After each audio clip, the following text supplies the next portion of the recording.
Ladies and gentlemen, do you have any idea what it's like to have your son or daughter be in pain and completely helpless, and you can't do anything to help them? Well, Peyton Reynolds does, because unfortunately, Peyton Reynolds couldn't be with her son after he fell off a wall, sustaining serious head injuries, and soon after, falling into a coma. And she's sitting here, alone, fighting for her son, Pat, while he lays alone in a hospital bed instead of celebrating his birthday. Good afternoon. My name is Gwendolyn Savato from Kirkland and Elise, and I represent the plaintiff, Peyton Reynolds. Ladies and gentlemen, we're here today to decide if the defendant, Dalton Fisher, and Smithville School District is liable for Pat Reynolds' injuries. It is up to you to decide whether the Smithville School District and especially Dalton Fisher fulfilled their duties. Peyton Reynolds sent her son on a school-sponsored trip, expecting he would be taken care of. Peyton Reynolds is a single working mother who saves up all year to send her son on a youth leadership trip organized to help students. She sends Pat on this trip, hoping for him to learn something and possibly earn a scholarship, which they desperately need, considering their financial situation. Instead, her son is in a coma because he had no choice to leave the hotel, journeying into the dangerous night. We allege that he is in a coma because the defendant, Dalton Fisher, failed to effectively perform his duties as chaperone. Only the brightest and most well-behaved students are chosen to go on this trip.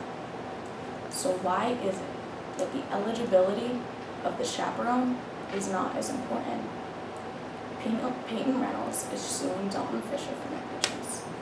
What the defense will argue is that they're entitled to a safe harbor inference, and the judge is going to explain that a safe harbor is reason to reduce or eliminate liability. One of the many reasons the defense is not entitled to a safe harbor is because they did not follow their policy regarding overnight trips.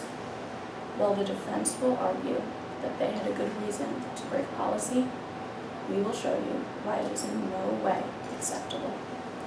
What you need to be aware of is that instead of there being 15 students taken care of by one chaperone, there were 20 students with one chaperone. Not only was there only one chaperone, but Dalton Fisher, the only chaperone, was a first-time chaperone with almost no official training. Our expert witness, Bailey Thompson, will explain in what ways the school should have trained Dalton Fisher, why the school should have followed their policy regarding overnight trips, and many more issues with the Smithville School District in this situation.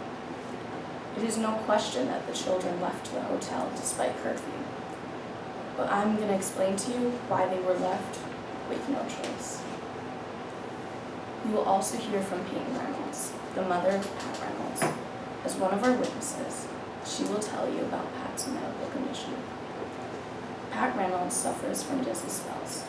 They are yet to find medicine to prevent them.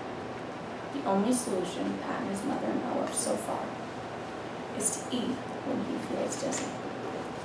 Peyton Reynolds made certain that the school knew of his condition, yet still, when Pat felt a dizzy spell coming on, Dalton Fisher refused to help him.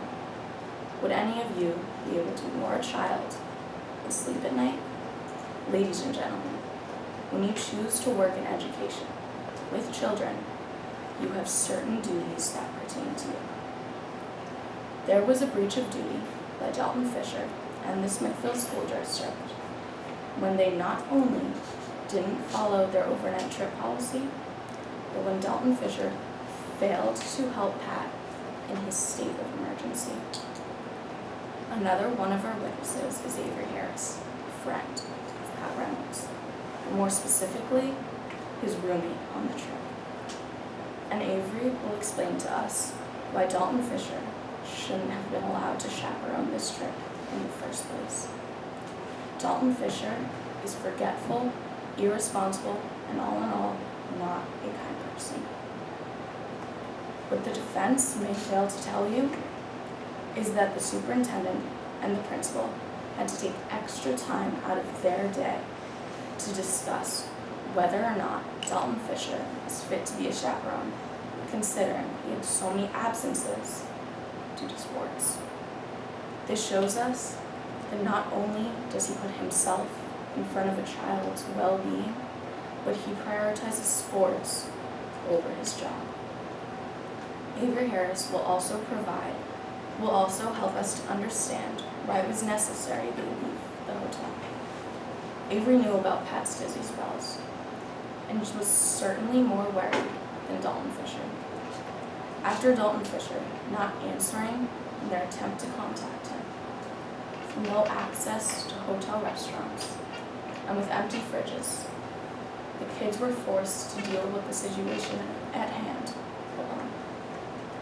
What needs to be reiterated is that because of Dalton Fisher's poor chaperoning, Pat, despite his illness, had no access to food. Ladies and gentlemen, Peyton Reynolds was miles away when she got the call that her son had been injured, and she could do absolutely nothing to help him. But you can. That is why I'm asking. Please keep an open mind during this case until you have heard all the evidence. And I simply ask that you return a verdict in favor of the plaintiff. Thank you for taking the time out of your days to consider this case.